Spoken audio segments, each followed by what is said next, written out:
శ్రీమాత్రే నమః. అందరికీ అమ్మవారి ఆశీస్సులు ఎప్పుడు ఉండాలని మనస్ఫూర్తిగా ఆ తల్లిని వేడుకుంటూ ముందుగా అందరికీ కూడా కార్తీక పౌర్ణమి శుభాకాంక్షలు. కార్తీక పౌర్ణమి రోజు శ్రీ మహావిష్ణు యొక్క అనుగ్రహాన్ని అలాగే పరమేశ్వరుని యొక్క అనుగ్రహాన్ని ప్రతి ఒక్కరూ కూడా పొందాలని ఆ స్వామివారిని మనస్ఫూర్తిగా వేడుకుంటూ ఈరోజు తప్పకుండా వినవలసినటువంటి కొన్ని ముఖ్యమైనటువంటి కథల గురించి తెలుసుకొని వారి అనుగ్రహాన్ని పొందుదాం. ఈ కార్తీక పౌర్ణమి నాడు దేవాలయంలో అంటే విష్ణు ఆలయంలో కానీ శివాలయంలో కానీ తెలిసి దీపం వెలిగించినా తెలియక దీపం వెలిగించినా కానీ ఏ విధమైనటువంటి ఫలితం కలుగుతుందో కార్తీక పౌర్ణమి గురించి ఒక చక్కని కథను సాక్షాత్తు వశిష్ఠ మహాముని జనక మహారాజుకు వివరిస్తాడు. చూడు రాజా, కార్తీక మాసంలో కార్తీక పౌర్ణమి నాడు హరినామ సంకీర్తనలు చేయుట వినుట, శివకేశవుల వద్ద దీపారాధన చేయుట, పురాణాన్ని చదువుట లేదంటే వినుట ఎంతో పుణ్యప్రదం. ఒకవేళ ఈ రోజున సాయంత్రం దేవతా దర్శనం చేయలేని వారు కాలసూత్రం అనేటటువంటి నరకంలో పడి కొట్టుమిట్టాడుతారు. కార్తీక శుద్ధ ద్వాదశి రోజున మనసారా శ్రీహరిని పూజించిన వారికి అక్షయ పుణ్యం కలుగుతుంది. అలాగే ఈ యొక్క కార్తీక పౌర్ణమి నాడు కూడా అదే విధమైనటువంటి పుణ్యం కలుగుతుంది. ఈ మాసంలో కనీసం ఇప్పటి వరకు ఎలాంటి పూజలు చేయలేని వారు, ధూపదీప నైవేద్యాలు కూడా కనీసం సమర్పించలేని వారు కార్తీక శుద్ధ త్రయోదశి నాడు కానీ చతుర్దశి కానీ కనీసం ఈ కార్తీక పౌర్ణమి రోజులందైనా నిష్ఠతో పూజ చేసి ఆవు నేతితో దీపాన్ని వెలిగించాలి. కనీసం ఈ రోజున ఆవు పాలు పితికినంత సేపు మాత్రం చేతనైనా దీపం ఉంచిన ఎడల మరు జన్మలో మంచి జన్మ పొందుతారు. ఇతరులు ఉంచినటువంటి దీపాన్ని ఎగదోసి వృత్తి చేసిన ఎడల లేదంటే ఆరిపోయినటువంటి దీపాన్ని తిరిగి మరలా వెలిగించిన వారైనా సరే సమస్త పాపాల నుండి బయటపడతారు. అందుకు ఒక కథ ఉంది, దాని గురించి వినమంటూ వశిష్ఠుల వారు ఒక చక్కని కథ గురించి వివరిస్తారు. పూర్వం సరస్వతీ నదీ తీరమున శిథిలమై ఉన్నటువంటి ఒక దేవాలయం ఉండేది. అక్కడ కర్మనిష్ఠుడు అనేటటువంటి ఒక దయార్థ హృదయుడైనటువంటి ఒక యోగి పుంగవుడు ఆ యొక్క దేవాలయం వద్దకు వచ్చి కార్తీక మాసం అంతా కూడా అక్కడే గడిపి పురాణ పఠనం చేస్తూ చక్కగా ఆ పాడుబడి ఉన్నటువంటి దేవాలయాన్ని శుభ్రంగా ఊడ్చి నీటితో కడిగి బొట్లు పెట్టి పక్క గ్రామానికి వెళ్లి ప్రమిదలు తెచ్చి దూదితో ఒత్తిడి వేసి 12 దీపాలు ఉంచి స్వామివారిని పూజిస్తూ నిష్ఠతో పురాణం చదువుకుంటూ ఉండేవాడు. ఈ విధంగా కార్తీక మాసం ప్రారంభం నుండి ప్రతిరోజు కూడా అదే విధంగా చేస్తూ ఉండేవాడు.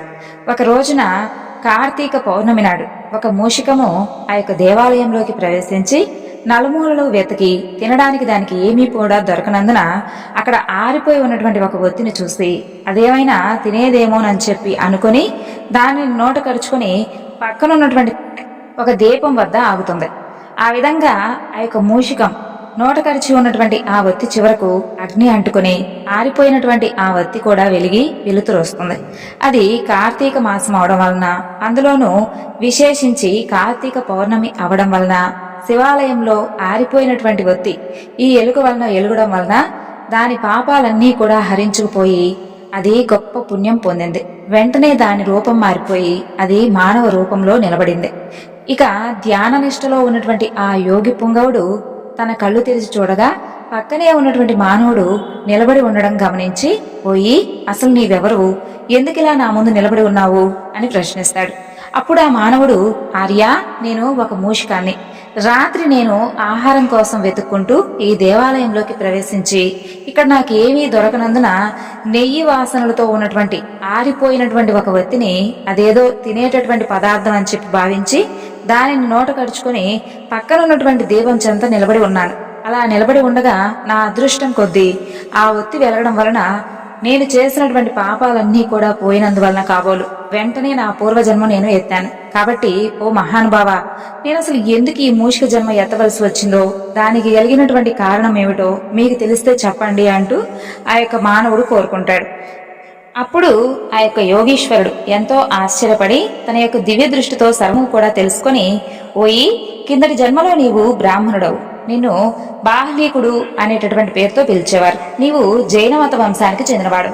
నీ కుటుంబాన్ని పోషించేందుకై వ్యవసాయం చేసుకుంటూ ధనాశాపరుడువై దైవ పూజలు నిత్యకర్మలు మర్చిపోయి నీచుల సహవాసం వలన నిషిద్ధానం తింటూ మంచివారిని యోగ్యులను నిందిస్తూ పరుల చెంత స్వార్థ చింత కలవాడువై ఆడపిల్లలను అమ్మేటటువంటి వృత్తి చేస్తూ దాని వలన సంపాదించినటువంటి ధనాన్ని కూడబెడుతూ సమస్త తినుబండారాలను కడుచౌకగా కొనుక్కొని తిరిగి మరలా వాటిని ఎక్కువ ధరకు అమ్ముకుంటూ అలా సంపాదించినటువంటి ధనంతో నీవు అనుభవించకుండా ఇతరులకు ఇవ్వకుండా ఆ ధనాన్ని భూస్థాపితం చేసి పిసినారై జీవించేవాడి. అలా తరువాత మరణించిన తరువాత ఎలుక జన్మ ఎత్తి వెనుకటి జన్మ పాపాన్ని అనుభవిస్తూ ఉన్నావు. నేడు భగవంతుడి దగ్గర ఆరిపోయినటువంటి దీపాన్ని వెలిగించినందువలన, అందులోనూ ఈ రోజు విశేషమైనటువంటి కార్తీక పౌర్ణమి కావడం వలన నీవు నీ పుణ్యాన్ని మూటకట్టుకున్నావు.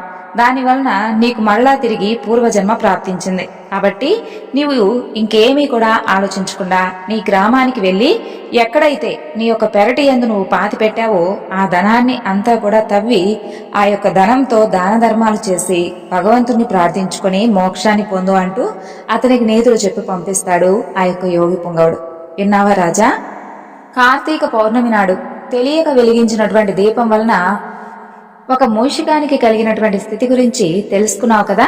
కాబట్టి కార్తీక మాసం ఎంతో విశేషమైనటువంటి మాసం. అందులోనూ కార్తీక పౌర్ణమి ఇంకా ఎంతో విశేషమైనటువంటి రోజు. ఈ కార్తీక మాసం దామోదరుడికి కూడా అత్యంత ప్రీతికరమైనటువంటి మాసం. ఇక ఈ కార్తీక పౌర్ణమి నాడు కేదారేశ్వర వ్రతకథ విన్నా చదివినా కూడా సకల పాపహరణం, అలాగే దంపతుల మధ్య సఖ్యత పెరుగుతుంది. కాబట్టి ఈ వ్రతకథను కూడా తెలుసుకుని స్వామివారి అనుగ్రహాన్ని పొందుదాం. పరమేశ్వరుడి అర్ధాంగి పార్వతీదేవి తన పతి శరీరంలో అర్ధ భాగం పొందేటటువంటి నిమిత్తం చేసినటువంటి వ్రతం ఈ యొక్క కేదారేశ్వర వ్రతం. ఇప్పుడు ఈ వ్రతం గురించి మీకు చెబుతాను, శ్రద్ధగా ఆలకించండి అంటూ సూత మహాముని శౌనకాది మహర్షులందరికీ కూడా వివరించి చెబుతారు. ముల్లారా, పరమేశ్వరుడు పార్వతీ సమేతుడై కైలాసంలో నిండు సభలో కూర్చొనుంటాడు. అక్కడ సిద్ధ సాధ్య కింపురుష యక్షగంధర్వులు పరమేశ్వరుణ్ణి సేవిస్తూ ఉంటారు. దేవముని గణాలు అలాగే పరమేశ్వరుణ్ణి స్తుతిస్తూ ఉంటారు. ఋషులు, మునులు, అగ్ని, వాయువు, వరుణుడు, సూర్యచంద్రుడు, తారలు, గ్రహాలు, ప్రమదగణాలు, కుమారస్వామి, వినాయకుడు, వీరభద్రుడు, నందీశ్వరుడు ఆ సభలో ఉపవిష్టులై ఉంటారు. అలాంటి ఆనంద కోలాహలంగా ఉన్నటువంటి ఆ యొక్క సభలో భృంగురుటి అనబడేటటువంటి ఒక శివభక్త శ్రేష్ఠుడు ఆనంద పులకితుడై నాట్యం చేస్తూ ఉంటాడు. అతను వినోద సంభరితములైనటువంటి నాట్యగతులతో అక్కడ ఉన్నటువంటి సభాసదులను అందరినీ కూడా మెప్పిస్తూ సాక్షాత్తు పరమేశ్వరుని కూడా మెప్పిస్తూ ఉంటాడు. ఇక పరమేశ్వరుడు అతన్ని అభినందించి సింహాసనంపై ఉన్నటువంటి పార్వతీదేవిని విడిచిపెట్టి ఆ సింహాసనం నుండి లేచి భృంగురుడిని తన యొక్క అమృత హస్తంతో తట్టి ఆశీర్వదిస్తాడు. అయితే అదే అదనుగా భావించినటువంటి భృంగి అలాగే మొదలైనటువంటి వంది మాగాదులు పరమేశ్వరుడికి ప్రదక్షిణం చేసి స్వామివారికి నమస్కరిస్తారు. అది గమనించినటువంటి పార్వతీదేవి భర్తను చేరి, నాదా, నన్ను విడిచి మీకు మాత్రమే వీరు ఎందుకు నమస్కరిస్తున్నారు? ఆటపాటలతో మిమ్మల్ని మెప్పించి మీ నుండి నన్ను వేరుపరిచి ఇలా ఎందుకు చేశారు అంటూ ప్రశ్నిస్తుంది. అప్పుడు పరమేశ్వరుడు సతీమణి పార్వతిని దగ్గరకు తీసుకుని, దేవి, పరమార్థ విధులైనటువంటి యోగులు నీ వలన ప్రయోజనం కలగచేయబడదని చెప్పి నిన్నిలా ఉపేక్షించి కేవలం నాకు మాత్రమే నమస్కరించారని చెప్పి జవాబిస్తాడు. సాక్షాత్తు పరమేశ్వరుడు ఇల్లాలనై ఉండి ఆ యొక్క దండ ప్రణామాలకు నోచుకోలేనటువంటి అయోగ్యురాలున నేను అనుకుంటూ కోపగించుకొని పరమేశ్వరుడితో సమానమైనటువంటి యోగ్యతను ఆర్జించడం కోసమై తపస్సు చేయాలని చెప్పి నిశ్చయించుకుంటుంది పార్వతీదేవి.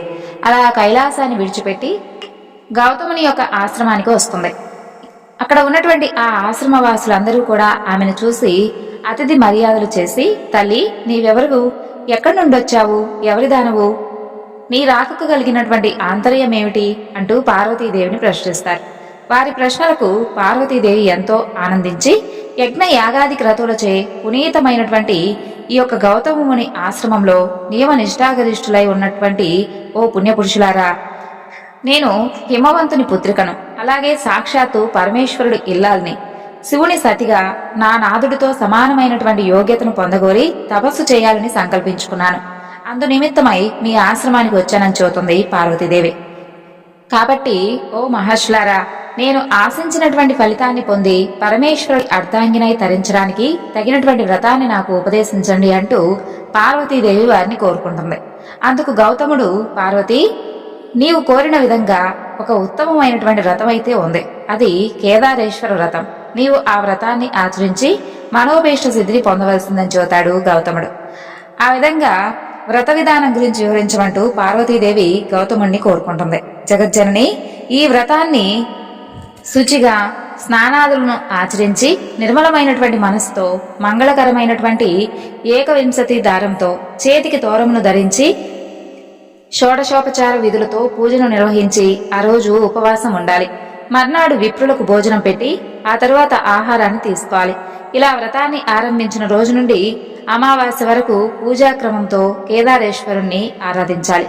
ఇంకా ధాన్యరాశిని పోసి అందులో పూర్ణ కుంభాన్ని ఉంచి 21 పర్యాయములు సూత్రమును చుట్టి పట్టు వస్త్రంతో దానిని కప్పి ఉంచి నవరత్నాలతో కాని సువర్ణంతో కాని ఉంచి గంధ పుష్పాక్షతాలతో పూజించాలి. దేవి 21 మంది బ్రాహ్మణులను రప్పించి వారి పాదాలను కడిగి కూర్చోబెట్టి యథావిధిగా ధూపదీప గంధ పుష్పాక్షతలతో పూజించి పక్షభోద్య నైవేద్యాలను కదలీ ఫలాలను పనసలను ఆరగింపజేసి తాంబూల దక్షిణాదులనిచ్చి వారిని తృప్తిపరచాలి. ఈ విధంగా వ్రతమాచరిస్తే వారిని పరమేశ్వరుడు అనుగ్రహించి వారి యొక్క మనోభీష్ట సిద్ధిని తప్పకుండా కలగజేస్తాడని గౌతమ మహాముని పార్వతీదేవికి వివరిస్తాడు. అలా గౌతమ మహర్షి చెప్పినటువంటి విధి విధానాలను అనుసరించి పార్వతీదేవి కేదారేశ్వర వ్రతాన్ని నిష్ఠగా భక్తితో చేస్తుంది. ఇక పరమేశ్వరుడు ఎంతో సంతోషించి ఆమె అభీష్టానుసారంగా తన యొక్క మేనులో సగభాగాన్ని పార్వతీదేవికి అనుగ్రహిస్తాడు. అప్పుడు జగదాంబ ఎంతో సంతోషించి భర్తతో నిజ నివాసమైనటువంటి కైలాసానికి చేరుకుంటుంది. అలా కొంతకాలానికి శివభక్తపరాయణుడైనటువంటి ఒక చిత్రాంగదుడు అనేటటువంటి గంధర్వుడు నందికేశ్వరుడి వలన కేదారేశ్వర వ్రతాన్ని దాని యొక్క మహత్తును విన్నవాడై దీనిని మానవ లోకానికి తీసుకుని వెళ్లి ప్రతి ఒక్కరికి కూడా తెలియజేయాలి అని చెప్పి దివి నుండి భూమికి చేరుకుని ఉజ్జయిని నగరంలో ప్రవేశించి ఆ నగరాన్ని పరిపాలిస్తున్నటువంటి రాజు అయినటువంటి వజ్రదంతుడికి కేదార వ్రత విధానం గురించి అంతా కూడా వివరించి చెబుతాడు. వజ్రదంతుడు ఆ యొక్క వ్రతాన్ని ఆచరించి శివానుగ్రహంతో సార్వభౌముడవుతాడు. ఆ తరువాత ఉజ్జయిని నగరంలో ఉన్నటువంటి ఒక వైశ్యుడికి పుణ్యవతి భాగ్యవతి అని 2 కుమార్తెలు ఉంటారు. వారు ఒకనాడు తండ్రిని చేరి, జనక, మాకు కూడా కేదార వ్రతం గురించి అలాగే ఆ వ్రతాన్ని చేసేందుకు మాకు మీ నుండి అనుమతి కావాలి, కాబట్టి మీరు అనుమతి ఇవ్వండి అని అడుగుతారు. అందుకు ఆ తండ్రి, ఓ బిడ్డలారా, నేను దరిద్రుడను, మీకు వ్రతం చేసేందుకు కావలసినటువంటి సామాగ్రి అన్నీ కూడా సమకూర్చపెట్టేటటువంటి వాడిని అయితే నేను అస్సలు కాను, మీరు ఆ ఆలోచనను మానుకోండి అని చెప్పి చెబుతాడు. అందుకు ఆ వైశ్యపుత్రికలు, చూడండి నాన్నగారు, మీ ఆజ్ఞయే మాకు ధనం, కాబట్టి మీరు అనుమతిని ఇవ్వవలసింది అని చెప్పి కోరుకుంటారు. ఇక వారిద్దరూ కలిసి ఒక వటవృక్షం కింద కూర్చొని తోరం కట్టుకుని పూజను భక్తితో చేసుకుంటారు. పరమేశ్వరుడు వారికి పూజా సామాగ్రిని అనుగ్రహిస్తాడు. వారు కల్పోక్తంగా ఆ వ్రతాన్ని ఆచరిస్తారు. ఇక పరమేశ్వరుడు సాక్షాత్కరించి వారికి చక్కగా ఐశ్వర్యాలను సుందర రూపాలను ప్రసాదించి అంతర్ధానమవుతాడు. ఆ వైశ్యపుత్రికలకు యుక్త వయసు వస్తుంది. సౌందర్య సోయగం కలిగినటువంటి ఆ యొక్క వైశ్యపుత్రికలో పెద్దామె పుణ్యవతిని ఉజ్జయిని నగర మహారాజు, చిన్నామె భాగ్యవతిని చోళభూపాలుడు వివాహం చేసుకుంటారు. వారి తండ్రి అయినటువంటి వైశ్యుడు ధనధాన్య సమృద్ధితో రాజభోగాలతో పుత్రులను పొంది సుఖంగా జీవిస్తాడు. అలా మరికొంత కాలానికి చిన్న కుమార్తె భాగ్యవతి ఐశ్వర్య మదోన్మతురాలై కేదార వ్రతాన్ని మర్చిపోతుంది. అందువలన ఆమెకు ఈశ్వరానుగ్రహం కోల్పోతుంది. ఆమె భర్త ఆగ్రహానికి గురవుతుంది. ఇక ఆమె భర్త ఆమెను కుమారుణ్ణి రాజ్యం నుండి వెళ్ళగొట్టేస్తాడు. ఇక ఆమె పడరాని పాటలు పడుతూ ఒక బోయవాణి ఇంట ఆశ్రయం పొందుతుంది. ఒకనాడు ఆమె తన కుమారుని చెంతకు పిలిచి, నాయనా, నీ పెద్ద తల్లి ఉజ్జయినీపురం మహారాణి, ఆమె వద్దకు వెళ్లి మనం ఉన్నటువంటి పరిస్థితి గురించి ఆమెకు వివరించి ఆమెను సహాయం అర్థించి తీసుకునిరా అంటూ ఆ పిల్లవాడికి చెప్పి పంపిస్తుంది. అతను ఉజ్జయినికి వెళ్లి తమ దుస్థితి అంతా కూడా వివరించి చూతాడు. ఇక ఆమె కొంత ధనమిచ్చి కుమారుణ్ణి సాగనంపుతుంది. అతను తిరిగి వస్తూ ఉండగా మార్గమధ్యంలో పరమేశ్వరుడు ఒక చోరుడి రూపంలో అతన్ని అడ్డగించి అతని వద్ద ఉన్నటువంటి ధనాన్ని కొల్లగొడతాడు.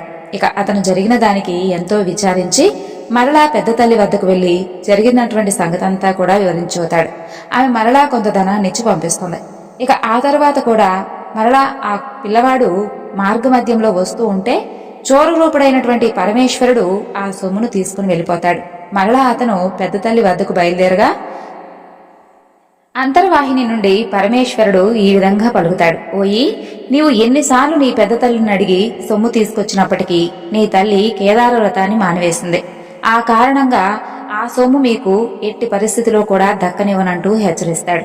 ఆ మాటలు విన్నటువంటి ఆ పిల్లవాడు తిన్నగా పెద్ద తల్లి వద్దకు వెళ్లి తాను విన్నటువంటి మాటలన్నీ కూడా తన పెద్ద తల్లికి చెబుతాడు. అప్పుడు ఆమె బాగా ఆలోచించి అతని చేత కేదార వ్రతం చేయించి డబ్బిచ్చి పంపిస్తుంది. తల్లితో కేదార వ్రతం చేయవలసిందిగా చెప్పమని చెబుతుంది. అతను ఆ ప్రకారంగా తల్లి వద్దకు వెళ్లి పెద్ద తల్లి ఇచ్చినటువంటి సొమ్మును తల్లికి ఇచ్చి కేదార వ్రతం చేయవలసిందంటూ పెద్దమ్మ చెప్పినటువంటి మాటలను గుర్తు చేస్తాడు. ఇక భాగ్యవతి తన తప్పును తెలుసుకుని పరమేశ్వరుణ్ణి మన్నించమంటూ వేడుకుంటుంది. భక్తితో కేదార వ్రతాన్ని చేస్తుంది. ఆమె భర్త మంది మార్బలంతో వచ్చి ఆమెను కుమారుణ్ణి రాజధానికి తీసుకుని వెళ్తాడు. ఇక భాగ్యవతి ఎప్పుడూ కూడా పరమేశ్వరుణ్ణి కేదార వ్రతాన్ని మర్చిపోకుండా ప్రతి సంవత్సరం కూడా కేదార వ్రతం చేస్తూ శివానుగ్రహాన్ని పొంది సుఖశాంతులతో సౌభాగ్య సంపదలతో జీవించింది. కాబట్టి విన్నారు కదా, కేదార వ్రతాన్ని ఎవరైతే భక్తి శ్రద్ధలతో వింటారో వారికి ఉన్నటువంటి సకల పాపాలన్నీ కూడా హరించుకుపోయి పరమేశ్వరుని యొక్క అనుగ్రహంతో పాటు పార్వతీదేవి యొక్క అనుగ్రహం కూడా కలుగుతుంది. ఇంకా ఈ పౌర్ణమి నాడు ఏ కథ వినడం వలన మనకు సకల శుభాలు కలుగుతాయో తెలుసుకుందాం.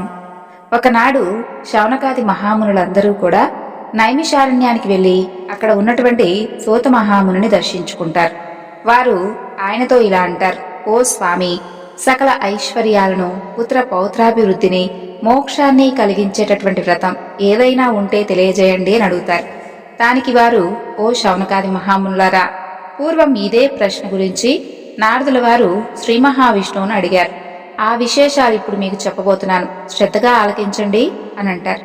పూర్వం యోగీశ్వరుడైనటువంటి నారద మహాముని లోకక్షేమం గురించి సకల లోకాలు కూడా తిరిగాడు.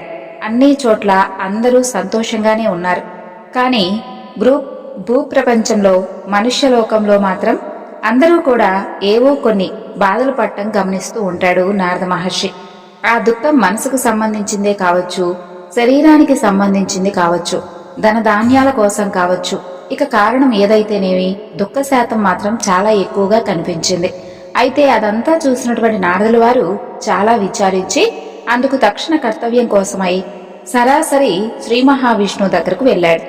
అక్కడ నిర్మలమైనటువంటి శరీర కాంతితో 4 చేతులతో శంఖచక్ర గదా పద్మాలు కలిగినటువంటి సర్వాలంకృతుడైనటువంటి శ్రీ మహావిష్ణువును దర్శించి భక్తితో స్వామిని పూజించి, ఓ పరమేశ్వర, నారాయణ, జగన్నాథ, నీవు అపరిమితమైనటువంటి శక్తి కలవాడు, సర్వలోకాలకు మేలు చేయగలిగిన వాడు, భక్తుల కోరికలు కూడా తీర్చగలవాడు అని అంటారు.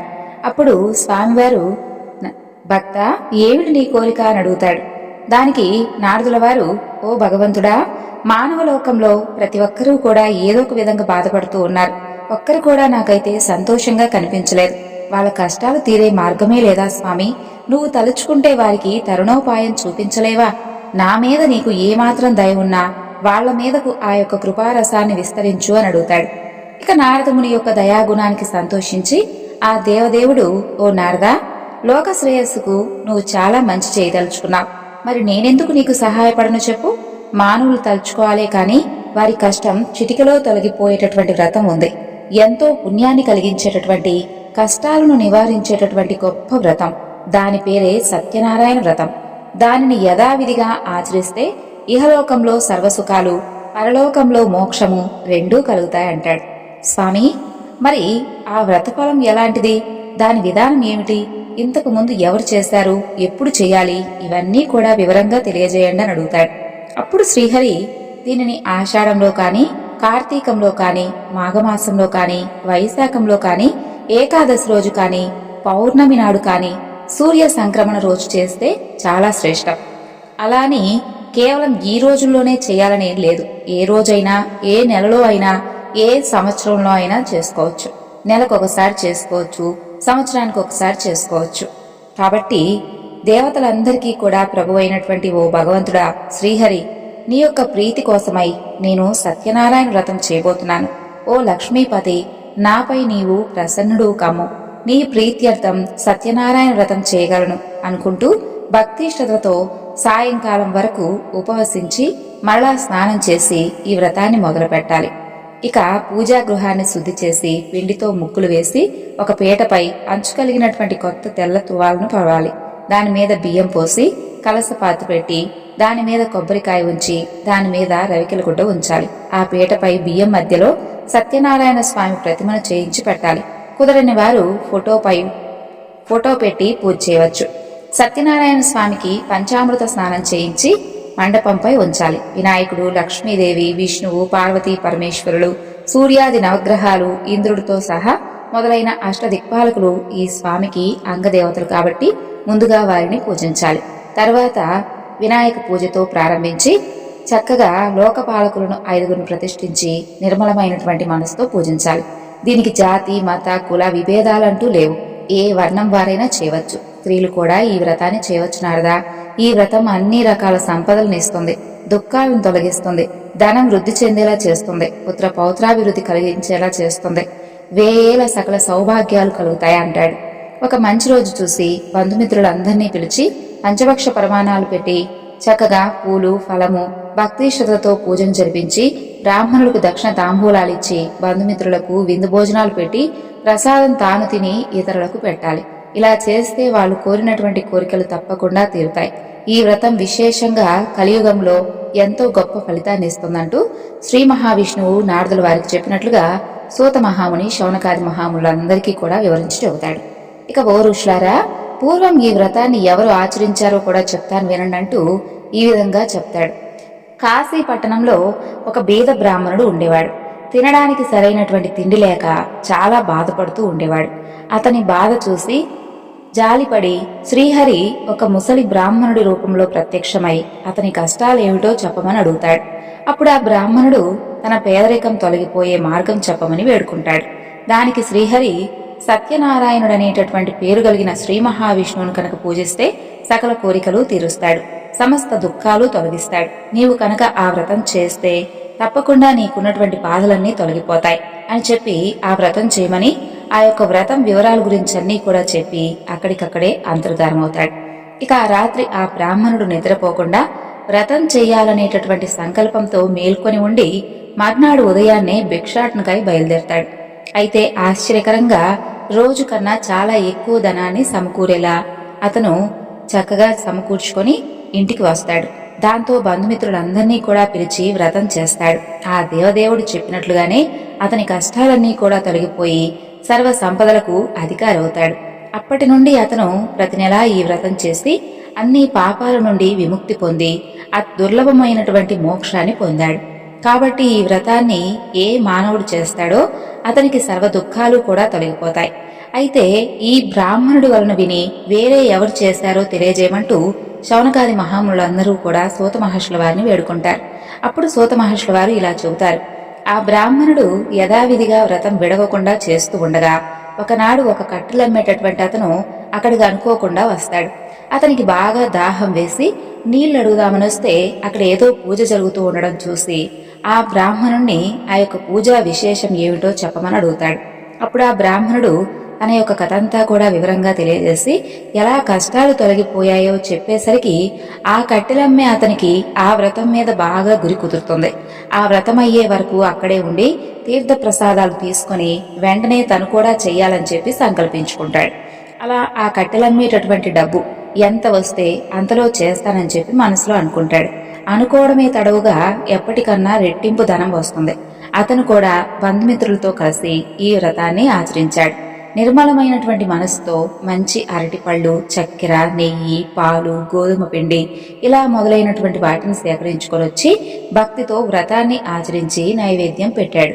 ఈ వ్రత మహత్యం వలన అతను పుత్ర పౌత్రాభివృద్ధిని కలిగి ఇహలోకంలో సుఖ సంతోషాలతో జీవించి తరువాత సత్యలోకానికి చేరుకున్నాడు. ఇక పూర్వం సత్యవాకుతో ఉండేటటువంటి ఉల్కాముకుడు అనే ఒక రాజు ఉండేవాడు. అతను గొప్ప సత్ప్రవర్తన కలిగి ఉండేవాడు. ఇక భద్రశీల అనే నదీ తీరంలో భార్యతో కలిసి సత్యవ్రతాన్ని ఆచరిస్తూ ఉండేవాడు.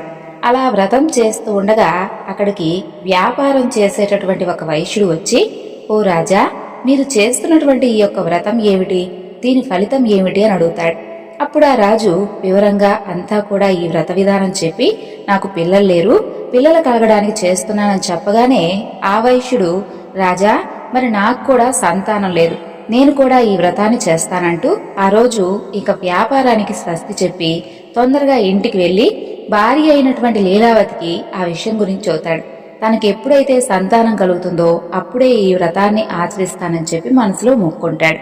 అలా కోరిన కోరికలు తీర్చేటటువంటి సత్యదేవుడు అతనికి ఒక కుమార్తెను ప్రసాదిస్తాడు. ఆపద మొక్కులు సంపద ముప్పులు అనేటటువంటి మాట ఊరికే రాలేదు కదా. ఆ అమ్మాయికి కళావతి అని నామకరణం చేస్తారు. అయితే ఆ వేడుకలో స్వామివారి గురించి పూర్తిగా మర్చిపోతాడు. ఆ అమ్మాయి పెరిగి పెద్దదవుతుంది, యుక్త వయసుకు వస్తుంది. భార్య సత్యదేవుని మొక్కు గురించి ఎప్పుడు గుర్తు చేసినా ఆ అమ్మాయి పెళ్లిలో చేద్దాంలే అంటూ మాట దాటి వేసేవాడు. ఇక ఆ అమ్మాయికి తగినటువంటి వరుడు గురించి విచారిస్తూ కాంచీపురంలో గుణవంతుడు అందగాడు అయినటువంటి వైశ్య కుమారుడున్నాడని చెప్పి తెలుసుకుని అతనితో వివాహం నిశ్చయిస్తాడు. అప్పుడైనా పోని మాట నిలబెట్టుకున్నాడా అంటే వివాహం సంబరంలో పడిపోయి స్వామివారిని పూర్తిగా మర్చిపోతాడు. ఇక దేవుడి సహనానికి కూడా ఒక హద్దంటూ ఉంటుంది కదా. దాంతో శ్రీ మహావిష్ణువుకు కోపం వస్తుంది. స్వామివారు కోపించిన వాడై తగినటువంటి సమయం కోసం వేచి చూస్తూ ఉంటాడు. కొంతకాలం అయ్యాక మామ అల్లుడు ఇద్దరూ కలిసి వ్యాపార నిమిత్తం కోసమై చంద్రకేతు రాజకుమారుడుండేటటువంటి రత్నసానుపురానికి వెళతారు. ఆడినటువంటి మాట తప్పినటువంటి ఆ వైశ్యుడికి గొప్ప దుఃఖం కలగాలని చెప్పి శ్రీహరి శపిస్తాడు. ఆ యొక్క శాపవశంచే ఎవరో చేసినటువంటి నేరానికి వీళ్లు బలవుతారు. కొంతమంది దొంగలు రాజుగారి ఖజానా నుండి సొమ్ము దొంగలించి భటులు వెంటపడుతూ ఉంటే భయపడిపోయి ఈ వైశ్యులు ఉన్నటువంటి చోట ఆ డబ్బును విడిచిపెట్టి పారిపోతారు. ఇంకేముంది, ఆ భటులు మామ అల్లులను పట్టుకుపోతారు.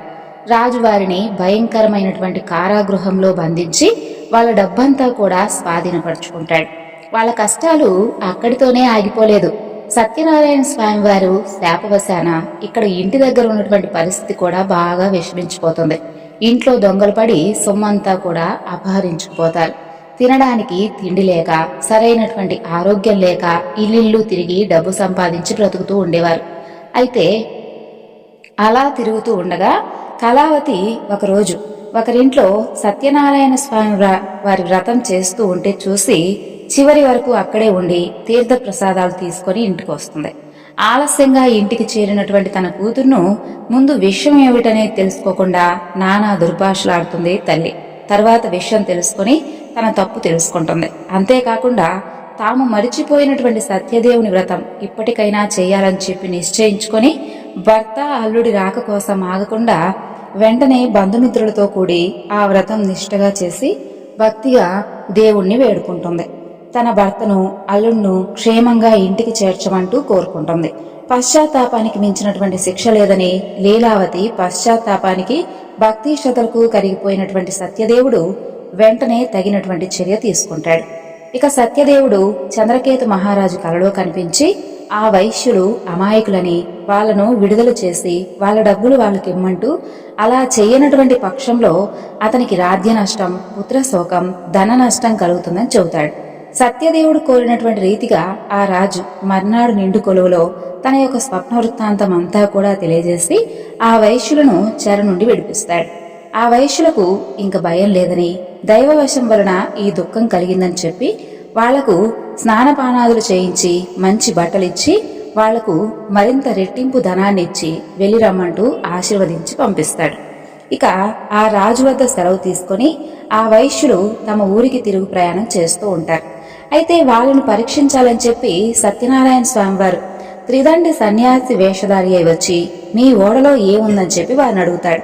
అప్పుడు ఆ వైశ్యులు ఈ సన్యాసిని లెక్క చేయకుండా పొగరుగా, ఓ దండి, అసలు ఏముంటే నీకేమిటోయ్, దొంగలించడానికి ఏమైనా వచ్చావా? మా దగ్గర ఆకులు అలములు తప్ప ఏమీ లేవు, పోపో అంటూ పరిహాసాలాడతారు. తదాస్తు అంటూ ఆ త్రిదండి అంతర్ధానమవుతాడు. ఆ త్రిదండి వెళ్లిన తరువాత వైశ్యుడు లేచి ఓడకేసి చూడగా అతను పలికిన విధంగానే ఆకులు అలములు తప్ప ఏమీ లేకపోవడంతో మూర్చపోయినంత పనై దుఃఖిస్తూ ఉంటాడు. ఇక అల్లుడు వెంటనే, మామా, ఇదంతా కూడా ఆ యొక్క త్రిదండి పెట్టినటువంటి శాపమే. ఆయన చూస్తే సర్వశక్తి సంపన్నుడుగా ఉన్నాడు. ఎలాగైనా కాని అతని వద్దకు వెళ్లి వేడుకుందాం పదా అంటాడు.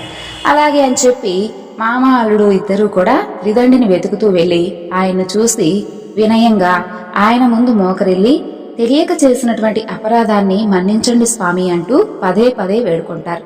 అప్పుడు ఆ త్రిదండి, బాధపడవద్దు, నువ్వు నీ మాటను ఉల్లంఘించావు, నా పూజకు విముఖుడవయ్యావు, అందుకే నీకు మాటిమాటికి దుఃఖం కలుగుతుందంటాడు. అప్పుడు జ్ఞానోదయమైనటువంటి ఆ వైశ్యుడు వెంటనే దేవదేవుణ్ణి ఇలా కీర్తిస్తాడు. ఓ నారాయణమూర్తి, బ్రహ్మాది సమస్త దేవతలే మాయామోహితులై ఒక్కొక్కసారి నీ గొప్పతనాన్ని గుర్తించలేకపోతారు. మరి మూఢుడనైనటువంటి నేను ఎలా తెలుసుకోగలను చెప్పు స్వామి. కాబట్టి నాపై ఆగ్రహించవద్దు, నాపై ప్రసన్నుడు వమ్ము. నా శక్తి కొలది నిన్ను తప్పక ప్రార్థిస్తున్నాను, నాకు నా ధనం తిరిగి ప్రసాదించు స్వామి అని ప్రార్థిస్తాడు. తన యొక్క ప్రార్థనకు ప్రసన్నుడైనటువంటి ఆ దేవదేవుడు వారి కోరికను నెరవేరుస్తాడు. మరలా ధనంతో నిండినటువంటి ఓడతో తిరుగు ప్రయాణం కడతాడు. ఇక తన ఊరు సమీపించగానే వాళ్ళు వస్తున్నటువంటి వార్త చెప్పమని తన ముఖ్య భటుడిని పంపిస్తాడు. అయితే అదే సమయంలో ఇక్కడ కళావతి, లీలావతి సత్యనారాయణ స్వామి వారి పూజ చేస్తూ ఉంటారు. అది చివర్లో ఉంటుంది. ఆ సంతోష వార్త విన్న వెంటనే తల్లి పూజ ముగించి కళావతిని రమ్మంటూ తాను ముందుగా వెళ్తుంది. భర్త క్షేమంగా వచ్చాడన్నటువంటి సంతోషంతో కళావతి తీర్థప్రసాదాలు కూడా తీసుకోకుండా ఒడ్డుకు పరిగెత్తుకుంటూ వెళ్తుంది. అది చూసి ఆగ్రహించినటువంటి సత్యనారాయణ స్వామి వైశ్యుడు ఓడ దిగగానే అల్లుడు ధనంతో ఉన్నటువంటి ఓడ మునిగిపోయే విధంగా చేస్తాడు. ఇక కళావతి భర్త కనిపించకపోవడంతో ఎంతో దుఃఖిస్తుంది. ఆమె యొక్క దురావస్థను చూసి తండ్రి, బంధువులు అందరూ కూడా చాలా బాధపడిపోతారు. లీలావతి భర్తను చూసి, ఓ స్వామి, ఇదంతా కూడా ఆ స్వామివారి యొక్క మాయే. ఆ నారాయణుడి యొక్క మాయను తెలుసుకోవడం ఎవరికీ కూడా అంత శక్తి లేదు అంటూ చెప్పుకుంటూ విలపిస్తుంది. ఇక కళావతి తన భర్తతో సహగమనం చేయడానికై ఉద్యుక్తురాలవుతుంది. ఆ వైశ్యుడు తన శక్తి కొలది సత్యదేవుని పూజ చేస్తానని ఆ దేవుణ్ణి తలుచుకుని పదే పదే సాష్టాంగ నమస్కారం చేస్తాడు. అప్పుడు సత్యదేవుడు వైశ్యుడి యొక్క భక్తి విధేయతలను చూసి ప్రసన్నుడై అశరీరవాణిగా ఇలా పలుకుతాడు. ఓ సాధువు, నీ కుమార్తె నా ప్రసాదాన్ని కూడా తినకుండా భర్తను చూడాలని చెప్పి పరిగెత్తుకుంటూ వచ్చింది, అందుకే ఇలా జరిగింది. ఇప్పుడు ఒకసారి ఇంటికెళ్ళి ప్రసాదం కనుక తినొస్తే అంతా సవ్యంగా జరుగుతుంది అని చెబుతాడు. కళావతి అదే విధంగా చేస్తుంది. ఆమె భర్త నవ్వుతూ ఒడ్డుకు చేరుకుంటాడు. అక్కడికక్కడే అప్పటికప్పుడే ఆ వైశ్యుడు సత్యదేవుని పూజ చేసి ఆ తరువాత ఇంటికెళ్తాడు.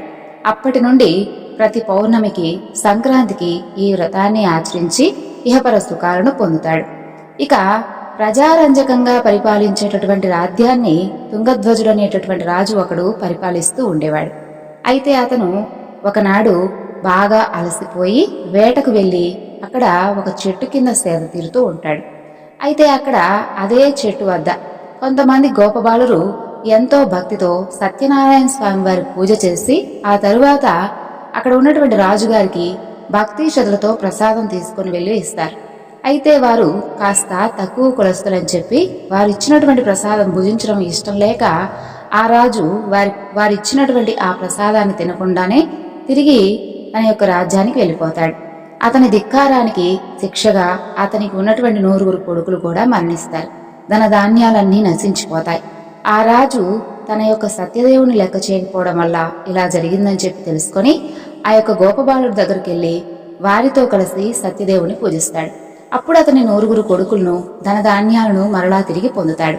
ఓ ముళ్ళారా, చూసారా, విన్నారా? ఎవరు దుర్లభమైనటువంటి ఈ సత్య పూజను ఎవరైతే భక్తి శ్రద్ధతో చేస్తారో వారు తప్పకుండా సత్యదేవుని యొక్క కృప వలన ధనధాన్యాలను పొందుతారు. 4 వర్ణాలలో ఏ వర్ణం వారైనా ఈ వ్రతాన్ని ఆచరించవచ్చు, ఎప్పుడైనా ఆచరించవచ్చు. పుత్రులను పొందుతారు, బంధు విముక్తి పొందుతారు, భీతుడు భయాన్ని కోల్పోతాడు, చివరికి సత్యపురానికి చేరుకుంటాడు. శౌనకాది ముల్లారా, ఏ వ్రతం వలన మానవుడు దుఃఖం నుండి ముక్తి కలవాడవుతాడో అలాంటి సత్యనారాయణ వ్రతాన్ని, వ్రత కథలను మీకు వివరించి చెప్పాను కదా. ఇది కలియుగంలో విశేషమైనటువంటి ఫలప్రదం ఇస్తుంది. ఆ దేవుణ్ణి సత్యేశ్వరుడని, సత్యనారాయణుడని, సత్యదేవుడని కూడా పిలుస్తారు.